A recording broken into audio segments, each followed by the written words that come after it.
কত সৌভাগ্য আমাদের ইসলামের মতো একটা ধর্ম পেয়েছি। ভাগ্য আমাদের কত ভালো, ইমামুল আম্বিয়া নবী রাহমাতুল লিল আলামিনের মতো একজন নবী পেয়েছি। নসিব আমাদের কত খুশনসিব, কিতাবুল কিতাব কোরআনুল কারীমের মতো কিতাব পেয়েছি। আমরা চতুর্দিকে সৌভাগ্যবান। এবার আসুন একটু মনোযোগ। কিছুদিন আগে আমরা শুনেছি, দেখেছি মিডিয়ার মাধ্যমে, সুইডেনের মতো একটি জায়গায় অনুমতি সাপেক্ষে ইসলাম ধর্মের ধর্মীয় গ্রন্থ কোরআনকে পোড়ানো হয়েছে। এটা নিয়ে অনেক প্রতিবাদ হলো। রিসেন্টলি নিউজ আসলো, ওই সুইডেন সরকার ওই বিষয়কে সমাধান করার জন্য মুসলমানের পক্ষ থেকে একজন মুসলমানকে অনুমতি দিলেন। ওরা আপনাদের ধর্মীয় গ্রন্থ কোরআনকে আগুন দিয়ে পুড়িয়েছে, এটাই আপনাদের ক্ষোভ, এটাই আপনাদের দুঃখ, এটাই আপনাদের জ্বালা।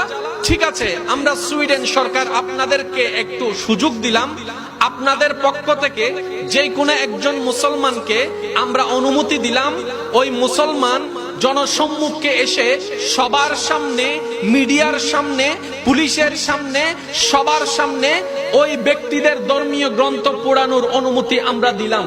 মুসলমানদের ধর্মীয় গ্রন্থ কোরআনকে তারা পুড়িয়েছে, সুতরাং তোমরা মুসলমানের পক্ষ থেকে তাদের ধর্মীয় গ্রন্থ, তাদের ধর্মীয় কিতাবকে তোমরা পোড়াও, আমরা তোমাদেরকে সেভ করব, আমরা তোমাদেরকে সিকিউরিটি দিব, কেউ তোমাদের উপর আঘাত করতে পারবে না।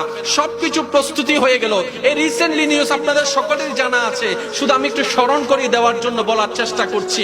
যখন এই প্রস্তুতি করা হলো, মিডিয়া প্রস্তুত হলো, আর্মি প্রস্তুত হলো, পুলিশ প্রস্তুত হলো, প্রশাসন প্রস্তুত হলো, সরকার মহল প্রস্তুত হলো, সবাই আসলো। কি ঘটে আজকে একটু দেখতে চাই। এবার সেই মুসলমান প্রতিনিধি ওনাদের সবার সামনে গেল।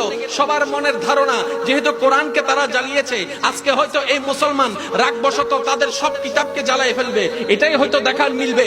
সব মিডিয়া প্রস্তুত, কিন্তু সেই মুসলমান নবীর উম্মত, রাহমাতুল লিল আলামিন নবীর উম্মত এমন দৃশ্য দেখিয়েছে, বিশ্ববাসী অবাক হয়েছে। দৃশ্যটা কি ছিল? ওনাকে পোড়ার অনুমতি দিল, আগুনের ব্যবস্থা করে দিল, কিতাবের ব্যবস্থা করে দিল।